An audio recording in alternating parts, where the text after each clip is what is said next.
right, so we have worked through about 4.5 chapters. No, I'm sorry. Yeah, 4.5. Because we're going to pick up on the second half of um, 3.5. 3.5 chapters. Yeah, I knew something was not right with my math. I promise my math will get better tonight. You'll see. 3.5 chapters of Genesis. And we're going to pick up in that second half there, and we're going to work all the way through chapter 5. And what's going to be unique here is that we are working through genealogy. And the Bible is full of genealogies. And in fact, the book of Genesis, as I mentioned when we first started, is made up of what they call 11, what they call toldots, or toldots. I think they call them toldots. Toldots is a word for generations. And so you'll notice in the book of Genesis, it'll just tell a story, then it'll stop on a dime and say, and these are the generations of.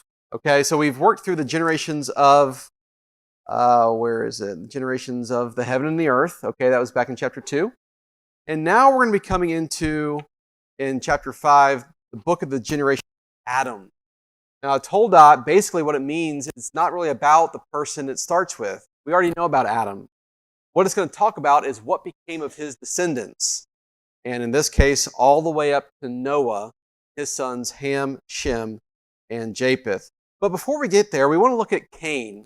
Last time we were together, we talked about the story of Cain and Abel and how Cain slew his brother and what that meant for him. And we talked about what Jude in the New Testament calls the way of Cain. And it's not a good thing.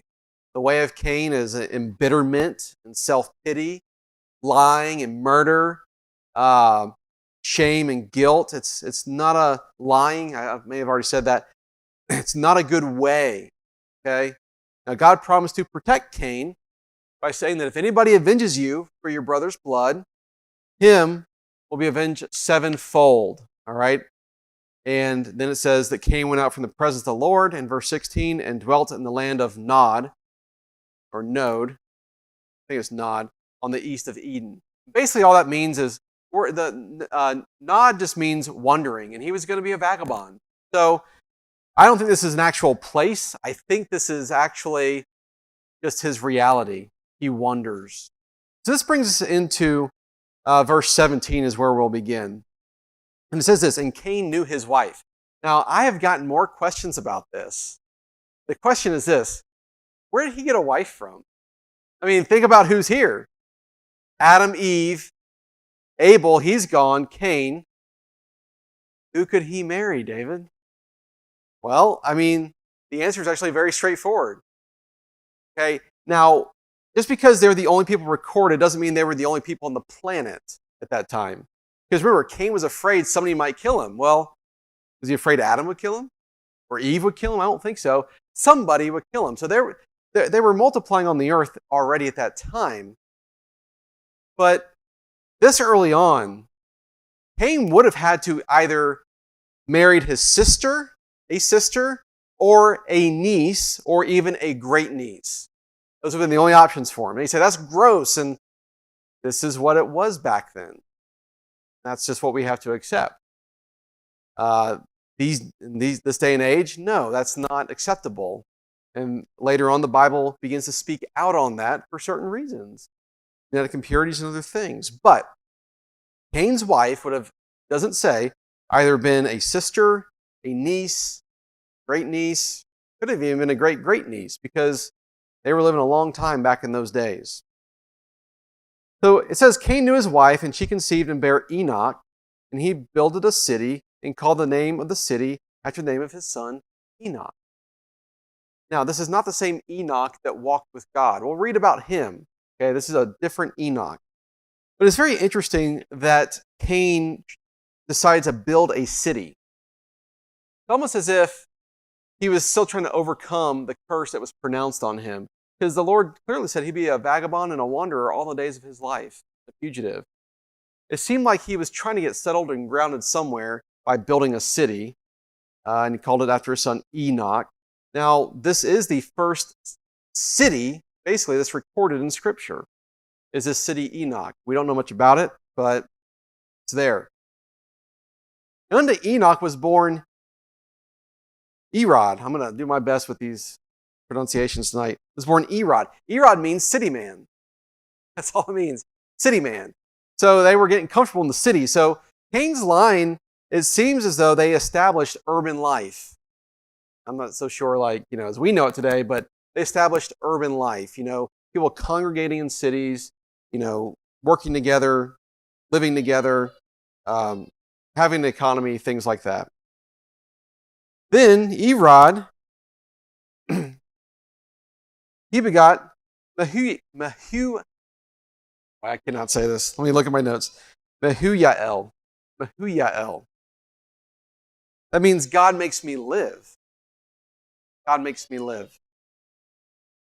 This is encouraging because it does give a indication that even in Cain's line, they were believers. Erod naming his son God makes me live indicates that Erod was a believer, had a relationship with God, whatever it looked like at that level back then.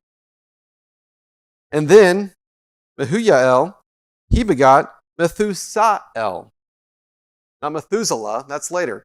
Methusael, all right? And that means man of God. So we see something good happening even in the generations of Cain. All right, we see something good happening. So it looks like there were some believers. But then Methusael, he begets Lamech. All right? Now Lamech means warrior, conqueror, or a strong youth. All right? And we'll see here in a minute why I think Lamech was a conqueror of sorts. I think he was a leader, some sort of principality, he established a principality. He was an overseer of people. He was probably an overseer of some kind of army. I can't be too sure about that, but there's some indication because of something he says a little bit later that would lead me to believe that.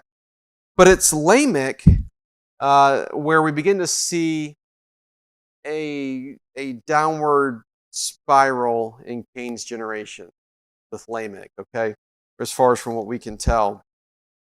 Up to this point, it seems like the first 4 generations of Cain are believers. They have a heart for God. Now let's look at a little bit about the life of Lamech, because unlike Erod, Mehuyael, and Methusael, there's a little bit more talked about with Lamech. It says this, starting in verse 19, and Lamech took unto him 2 wives. The name of the one was Adah, and the name of the other was Silla.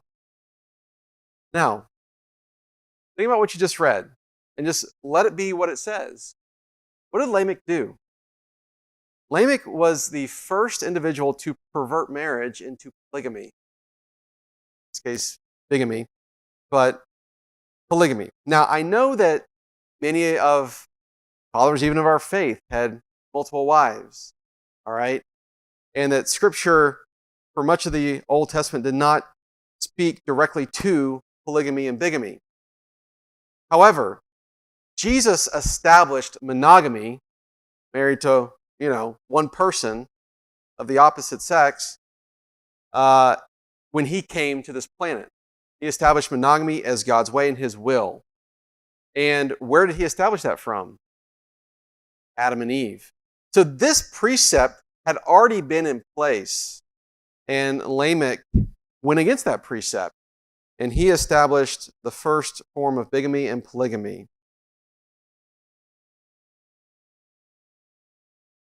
Now, he had some sons. Verse 20. And Adah bare Jabal, and he was the father of such as dwell in tents, and of such as have cattle. So Jabal was the pioneer of nomadic life. All right?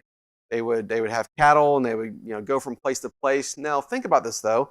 Abel was a keeper of sheep, but why wasn't he the first with nomadic life? Well, the only thing that probably makes sense is that Abel was stationary, whereas Jabal would go around. At the same time, to think through all this stuff, the commandment that humans could eat meat did not come till after the flood in chapter 9 of Genesis.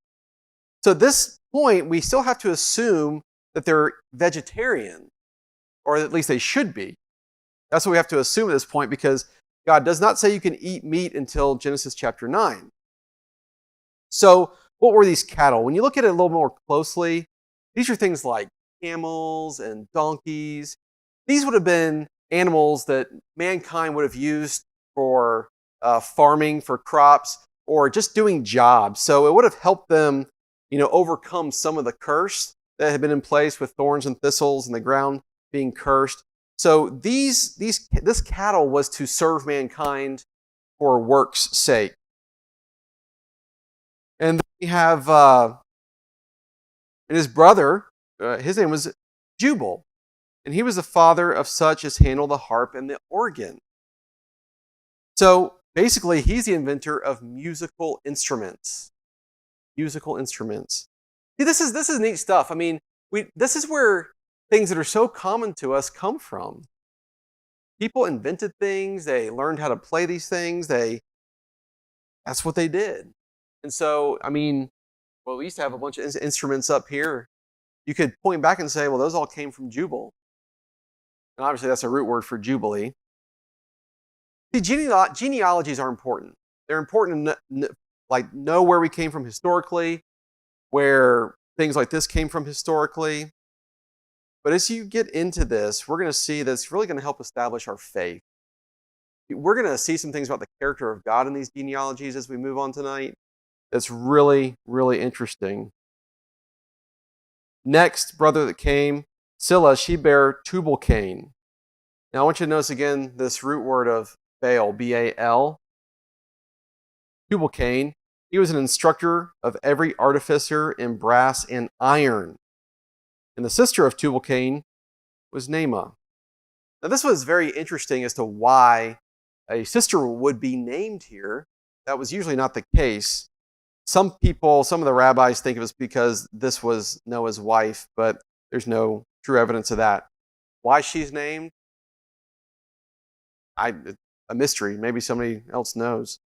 Tubal-Cain, basically, he was an instructor in blacksmithing and metalworking. He understood how to do that. Things that would cut. This would be anything from a sword to a dagger, maybe even things like shovels. So it could have been farming implements, but it also definitely would have included weapons. He was an instructor in how to make those and how to use them.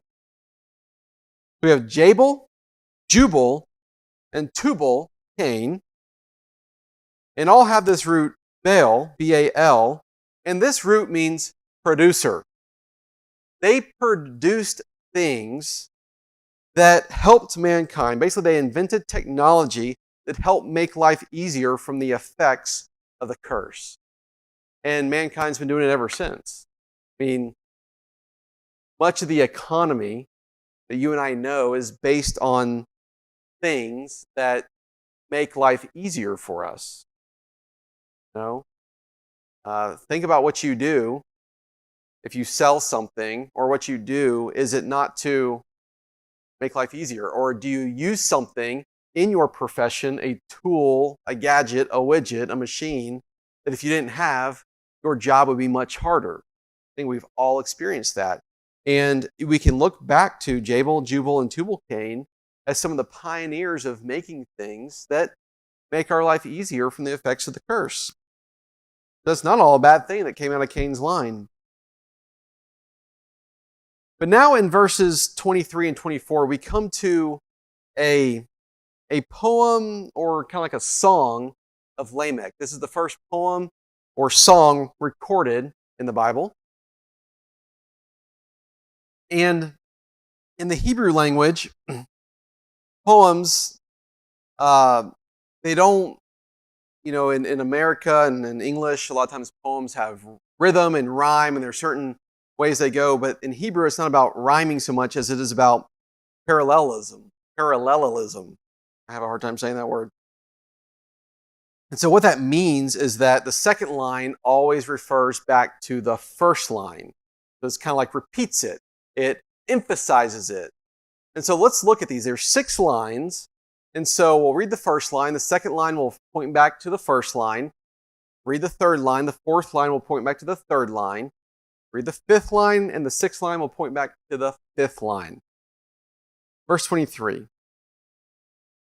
Lamech said unto his wives, Adah and Silla, Hear my voice, ye wives of Lamech, hearken unto my speech.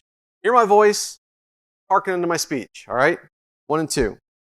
For I have slain a man to my wounding, and a young man my hurt. Now, what does this mean?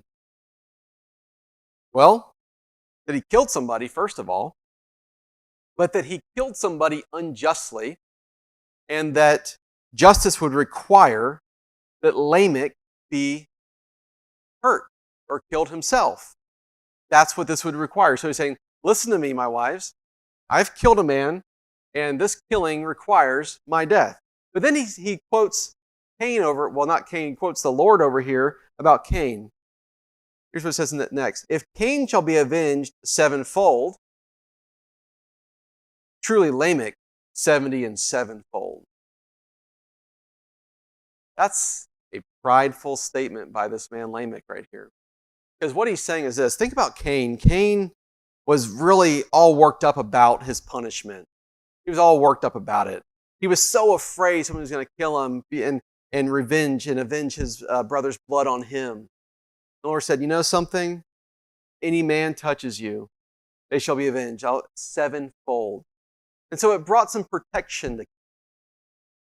But Lamech, he takes pride in his own protection and his own pride about who he is. Oh, Cain's so great that if somebody kills him, they'll be avenged sevenfold. I'm so great if somebody kills me, they'll be avenged 70 times sevenfold. Now, how could that happen? Well, remember his name, Conqueror. He may have been over some sort of an army. We don't know that for sure, but that leads me to think that that's possible. Something else that's interesting about this statement is this may be where Jesus got the saying when Peter asked him, how many times should I forgive my brother if he trespasses against me? 7 times? What did Jesus say? 70 times 7.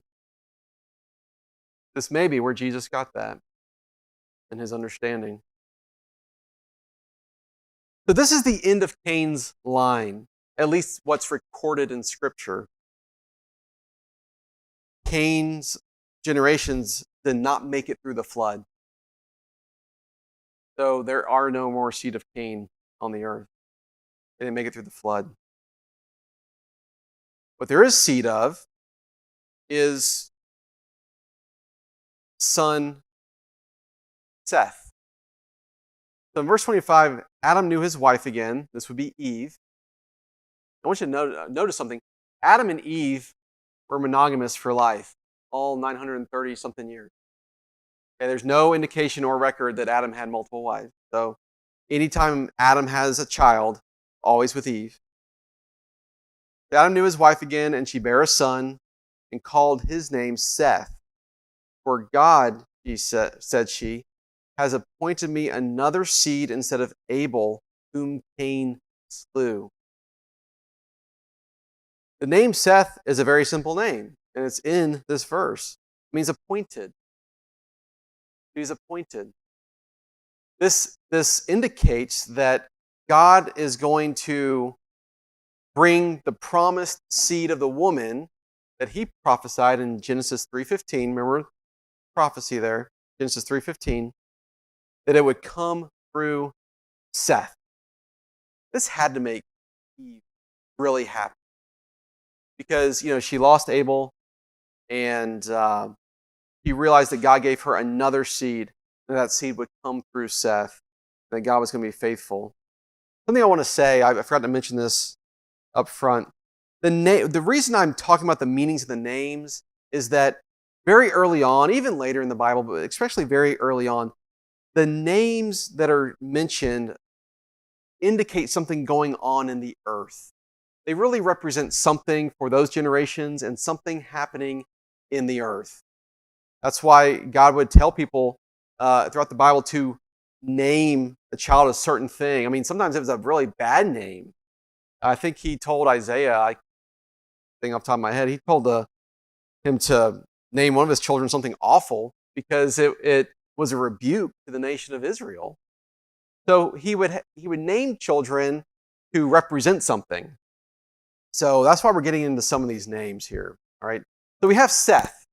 And with Seth, God is going to bring the promised seed, promised in Genesis 3:15. And Seth had a son. His name was Enos. And to Seth, to him also there was born a son. He called his name Enos. Now look at this next line here. Then began men to call upon the name of the Lord. This is an amazing statement. Enos literally means this, a frail, weak, diseased man. What it means. A frail, weak, diseased man.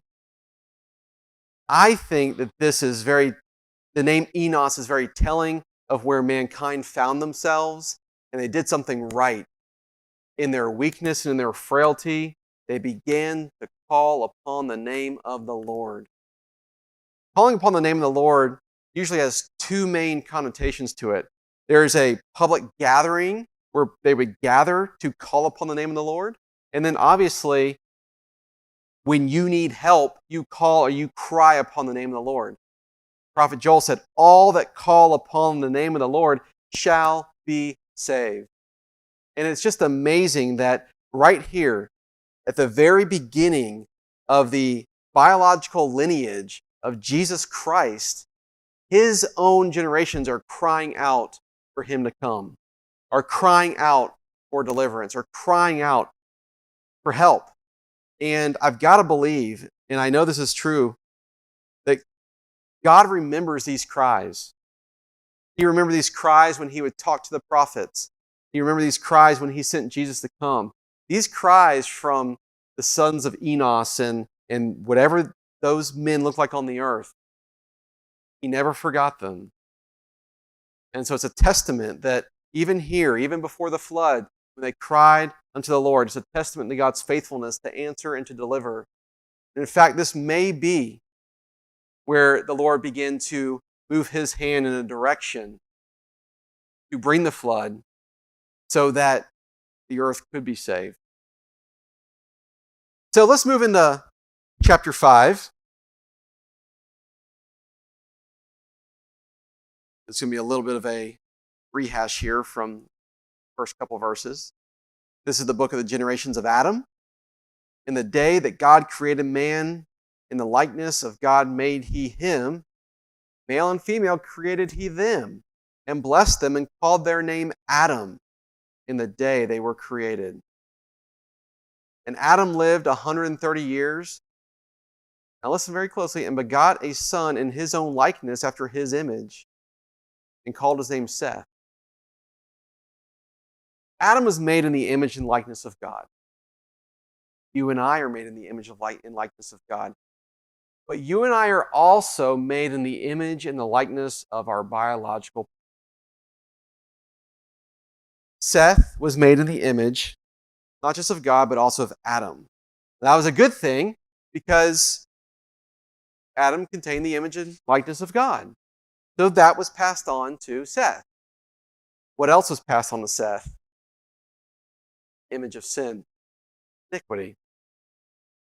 So Adam's descendants get both.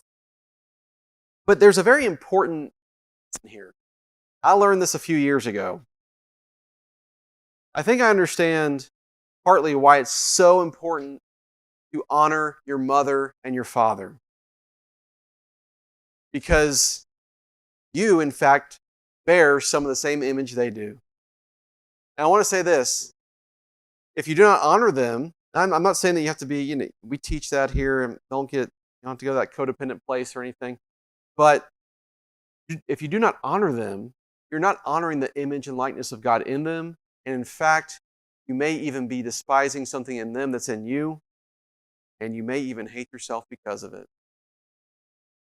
I've talked to people over the years that struggle with self-hatred, and I've just asked them about their parents, and they hate many aspects about their parents.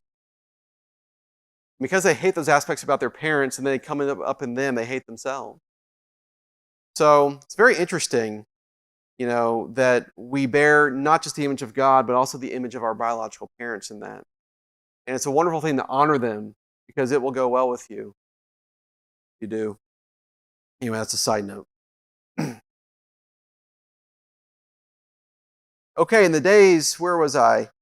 Verse 4, in the days of Adam after he had begotten Seth were 800 years, and he begot sons and daughters. So after Seth, Adam and Eve, they just kept having children till, I guess, he flew away. And all the days that Adam lived were 930 years, and he died. And he died. Now, I said something very important. And the thing that's important says is that he died. What does that prove? It proves that God is true and the serpent was a liar. Because what did the serpent tell Eve? Oh, you won't die. What did the Lord tell Adam? The day you eat thereof, you shall surely die.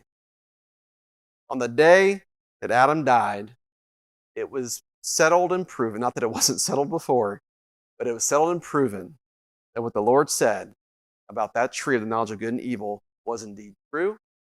And what the serpent said about it, that he was a deceiver and a liar. And we have the fulfillment of it right there, verse 5 of chapter 5, this genealogy. Verse 6, and Seth lived 105 years and begot Enos. And Seth lived, after he begot Enos, 807 years and begot sons and daughters. The days of Seth were 912 years, and he died. And Enos lived 90 years and begot Kenan. And Enos lived, after he begot Kenan, 815 years and begot sons and daughters. I want you to notice something. You see how quickly this earth can populate?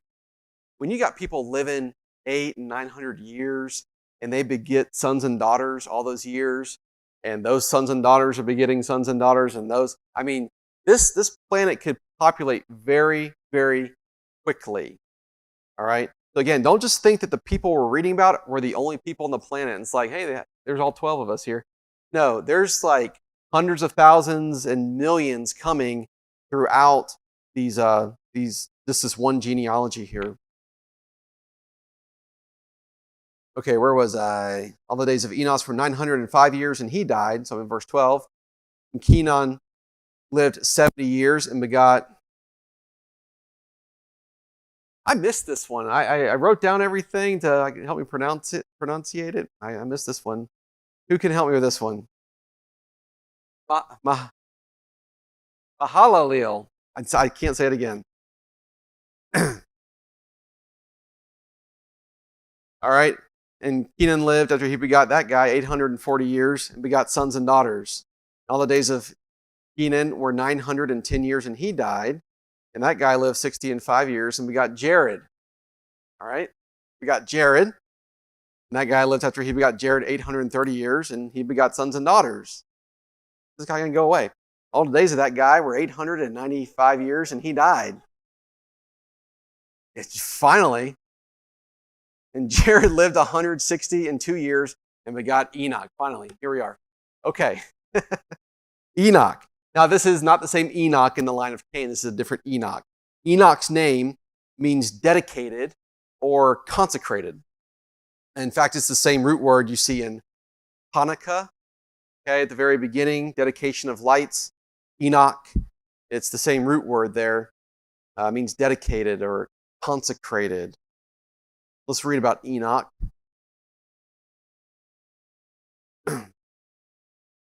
Verse 19. Jared lived, after he begot Enoch, 800 years and begot sons and daughters. And all the days of Jared were 962 years, and he died. And Enoch lived 65 years and begot Methuselah. We'll talk about Methuselah in a minute here. I want to talk about Enoch. Enoch walked with God after he begot Methuselah 300 years and begot sons and daughters. All the days of Enoch were 365 years. Now, Enoch is the only individual in this genealogy where it is said that he didn't die? Well, I guess at the end here you have Noah and his sons, but their journey is ahead of us still. Okay. But Enoch is the only one that it says he did not die. But it says he walked with God. He walked with God, and that God took him. But he didn't die. In Hebrews, it translates he walked with God into that he pleased God. Pleased God. Well, what pleases God? Faith. Faith pleases God. Enoch was a man of faith. Jude says this about Enoch, that he was a preacher of righteousness and he was a prophet. So he would have been the first man to prophesy that we know of. Now the Lord gave the prophecy of Genesis 3:15. First man to prophesy would have been Enoch. How did he prophesy? Well, a lot of people are looking to the book of Enoch and looking at that, and that's, we'll set that over there. But Enoch prophesied through how he named one of his sons. Let's look at that.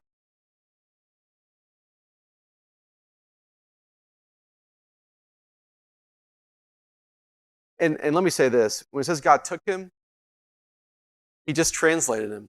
That's all it can mean. He was just walking with God one day, up he went. And God had his reasons and his purposes for that. And Enoch is again, I said he didn't die, but he lived on earth the least amount of time out of anybody in this genealogy, which would have been 365 years. The verse 24, Enoch walked with God, and he was not, for God took him. Verse 25, and Methuselah lived 187 years and begot Lamech. Now let me tell you what Methuselah's name means. Does anybody know what Methuselah means at all? Huh? Dirt. Dart. That is one common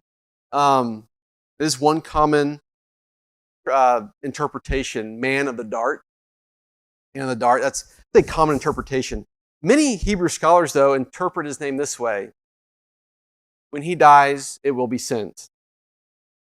Name. When he dies, it will be sent.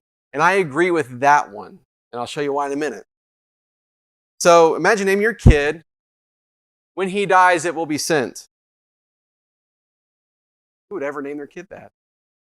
When he dies, it will be sent.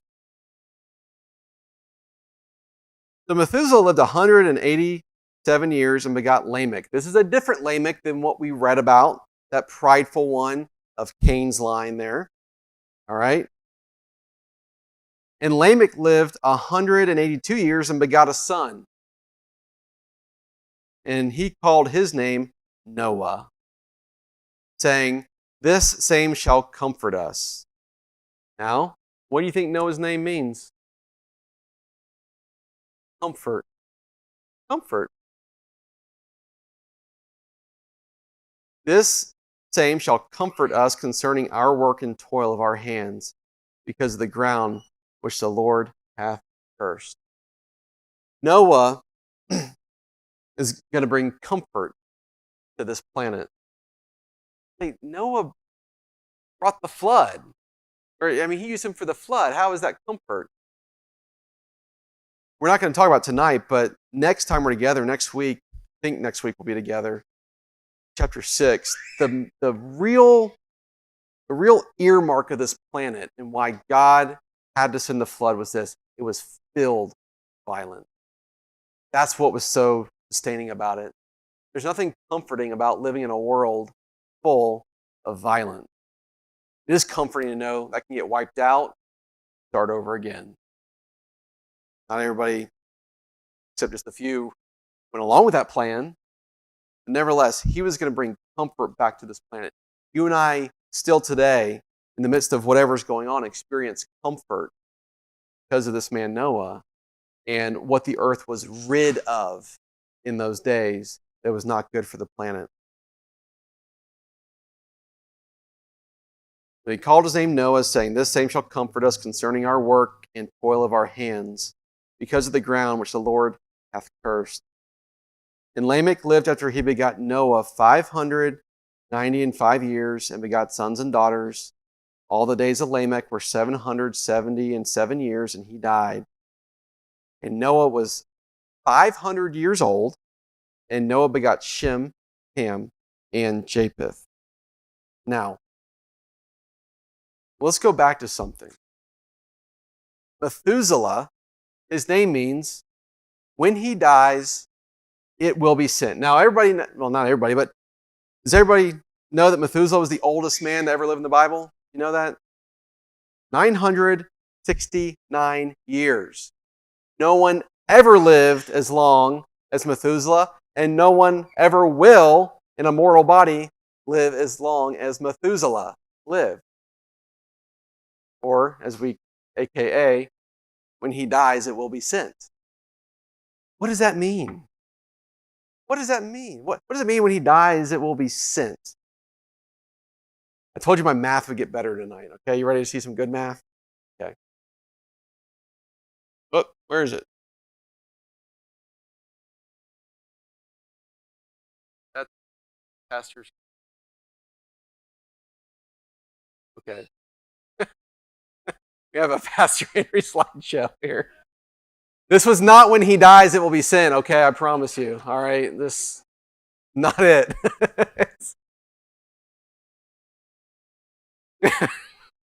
Wow. Yeah, memory lane here. Oh. At least it's enjoyable while we get it fixed. There we go. Okay. Okay.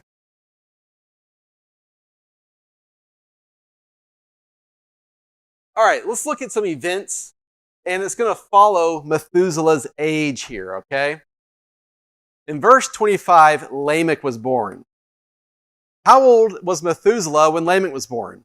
187 years old. Okay?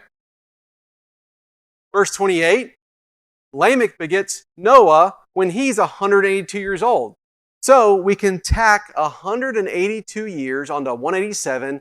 That gives us 369 years. So Methuselah is 369 years when Noah is born. In verse 32, it says Noah is 500. So 500 years pass. 187 plus 182 plus another 500 equals 869 years. So Methuselah is 869 years old when Noah is 500. Now, if you go to Genesis chapter 7, verse 6, it says that Noah was 600 years old when he entered into the ark. Why did he enter into the ark?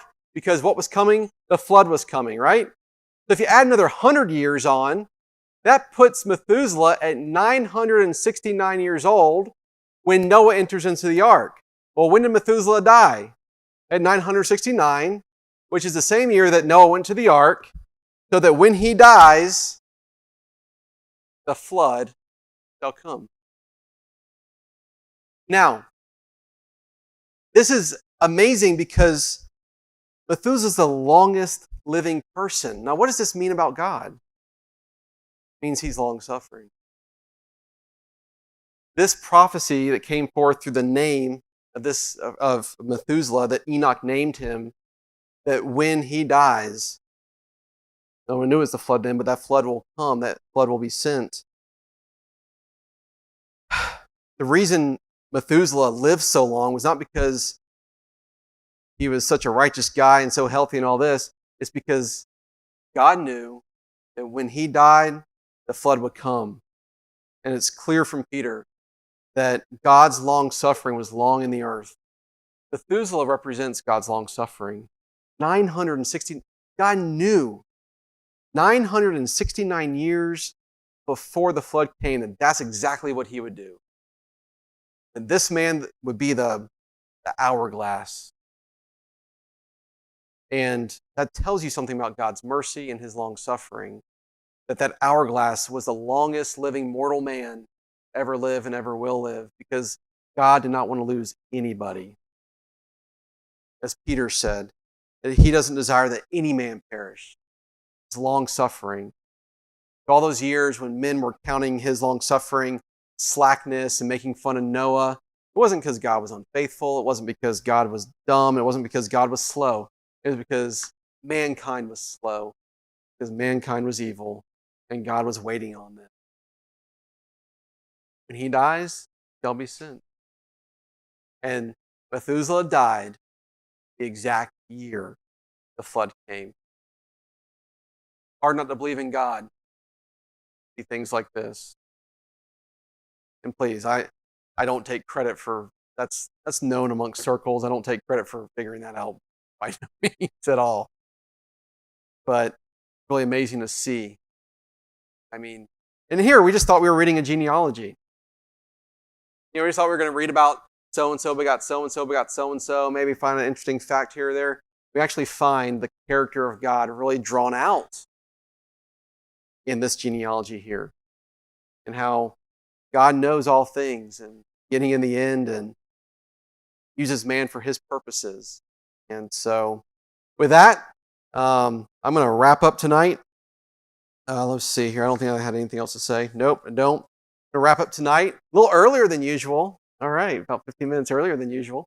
But those are the descendants of Adam. That's the toldot of Adam and what became of his generations. And we're really going to keep going in that. We're still in that toldot as we come into the flood here in chapter 6. And, I encourage you, be reading these chapters before we get here. All right, don't just wait and hear it, when we start talking about it on Friday nights. Go ahead and read chapter 6. Actually, I would encourage you to go ahead and read the whole flood account, 7, 8, and just read it before we get together next time so that, it's fresh on your mind and you're familiar with what's going on. If you've not been keeping up with us through Genesis, 6 chapters isn't a lot to catch up on. So start chapter 1 and get to chapter 6, and we'll be talking about the flood of Noah next time, which I do believe will be next weekend. So we'll let all of you out there know, and y'all here know as well. With that, I want to pray, and then you and I that are here will hang out next door. Father, your word is just amazing. The things that are contained in there, the things that you've shown mankind over the years, just amazing. Father, I thank you for your long suffering. None of us in this room are anywhere near 969 years old. But sometimes we feel like your mercy and your long suffering has run up on us. But that's just not true. You were long suffering for 969 years. I mean, you're definitely long suffering towards us in the few decades we've had. Thank you for that. Father, let tonight's message, even through these genealogies, really build our faith in new ways, in ways we didn't understand. See that you really are in control of everything. You really are over everything. There's nothing you don't see, and there's nothing that you're not. There's no event on earth, and there's nothing happening that you're not intimately really connected with and understanding. Father, thank you again for your word. Bless those that are listening. Bless those here. Bless those online. It's in Jesus' name we pray. Amen.